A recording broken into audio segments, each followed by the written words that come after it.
Hello दोस्तों, सुस्वागतम। जय हिंद। मैं हूं हरिचंद। दोस्तों, आज हम बात कर रहे हैं कि जो टाइफाइड फीवर का इलाज करवाने के बाद लोगों में कुछ दिन बाद फिर क्यों हो जाता है, और वे लोग जिनको टाइफाइड फीवर साल में 3 से 4 बार होता है, और कुछ लोग ऐसे हैं जिनको टाइफाइड फीवर बार बार होता है। तो इस वीडियो में आज हम उसी के बारे में बात कर रहे हैं। और दोस्तों, यदि टाइफाइड फीवर के बारे में आप वीडियो देखना चाह रहे हैं तो आई बटन पर क्लिक करके वीडियो को देख सकते हैं, क्योंकि मैं वीडियो बना चुका हूं इसके बारे में, और जिससे आपको टाइफाइड फीवर के ट्रीटमेंट के बारे में संपूर्ण जानकारी मिल सके।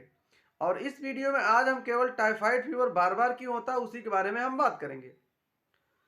जब भी किसी व्यक्ति को टाइफाइड फीवर होता है तो वो डॉक्टर के पास जाता है, चाहे आरएमपी डॉक्टर हो चाहे एमबीबीएस डॉक्टर हो। तो कुछ डॉक्टर लोग उसको केवल विडाल टेस्ट ही करवाते हैं मरीज को, या तो मरीज खुद अपने से ही विडाल टेस्ट करवा के डॉक्टर साहब के पास लेके पहुंच जाता है।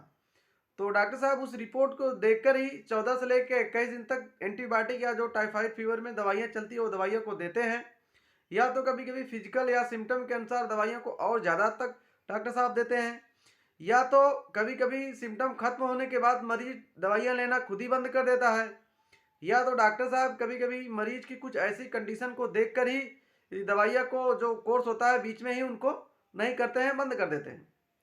तो जिससे उनको टाइफाइड फीवर फिर से आ जाता है और फिर से जाके वो विडाल टेस्ट करवाते हैं, कभी कभी मेडिकल से दवा लेते हैं और एंटीबायोटिक दवाइयाँ उनके अंदर रजिस्टर्ड भी हो जाती हैं।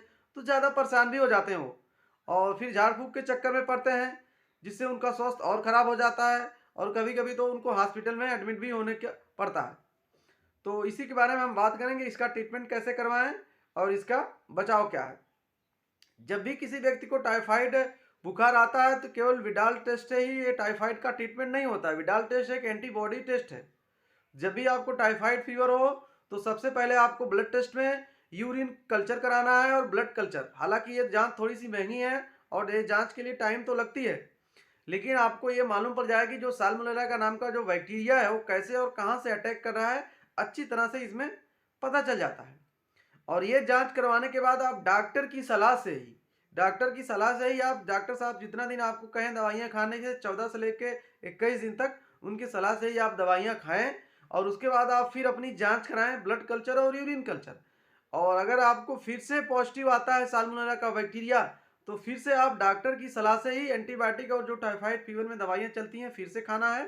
हालांकि आपको साल 6 महीने दवाइयाँ खाने को मैं नहीं कर रहा हूँ, लेकिन जब तक आपके बॉडी के अंदर जो बैक्टीरिया है साल्मोनेला नाम का, अगर वो पॉजिटिव आता है तो आपको दवाइयाँ खाना है। और जब एक बार आपको निगेटिव आ गया अच्छे से जांच करवाने के बाद, तो फिर शायद आपको टाइफाइड फीवर दोबारा कभी से नहीं होगा। ऐसे ट्रीटमेंट करवाएंगे तो शायद दोबारा आपको टाइफाइड फीवर कभी से होगा नहीं। और उसके बाद आपको बचाव के लिए करना क्या है दोस्तों, जब टाइफाइड फीवर का इलाज कंप्लीट होने के बाद हमको करना क्या है, ऐसा नहीं कि कहीं भी घूमो खाओ कुछ भी करो, ऐसा नहीं होता है। टाइफाइड फीवर का जो ट्रीटमेंट है खत्म होने के बाद हमको जो बाहर की वस्तुएं, जंक फूड है, हाइजेनिक फूड है, दूषित जल है, दूषित भोजन है, ये सब चीज़ों को बहुत कम खाना है, या तो खाना ही नहीं है हमको। और जो हम बाहर से सब्जियों और फ्रूट को खरीद के लेके आते हैं उसमें मट्टियाँ लगी होती है, हो सकता है उसके अंदर साल्मोनेला नाम का बैक्टीरिया एक्टिव हो और जिससे हमारे बॉडी में चला जाए, फिर से दिक्कतें होने लगे।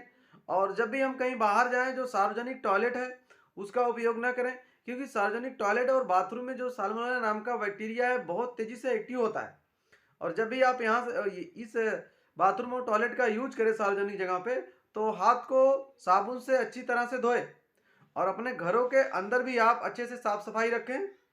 और जब साफ सफाई रखेंगे, आप अच्छा भोजन और अच्छा जब पानी पिएंगे, तो शायद आपको जो साल्मोनेला नाम का बैक्टीरिया है आपके बॉडी के अंदर दोबारा से कन्वर्ट नहीं हो पाएगा, और आप ठीक रहेंगे और परेशान होने की आपको आगे ज़रूरत नहीं होगी। और टाइफाइड फीवर की वजह से कभी कभी लोगों के अंदर जो तंत्रिका तंत्र है उसको भी कमजोरी, मतलब उसमें भी दिक्कतें ये टाइफाइड फीवर कर देता है। तो आई होप दोस्तों, जैसा कि आप टाइफाइड फीवर के कैसे ट्रीटमेंट करवाना है और इसके लिए बचाव क्या समझ ही गए होंगे, तो वीडियो को मैं यहीं ख़त्म करता हूँ। यदि आपको वीडियो अच्छा लगे तो लाइक और शेयर करना ना भूलें, क्योंकि आप ही लोगों को डिमांड पे मैं वीडियो बनाता हूँ। और चैनल को सब्सक्राइब करें।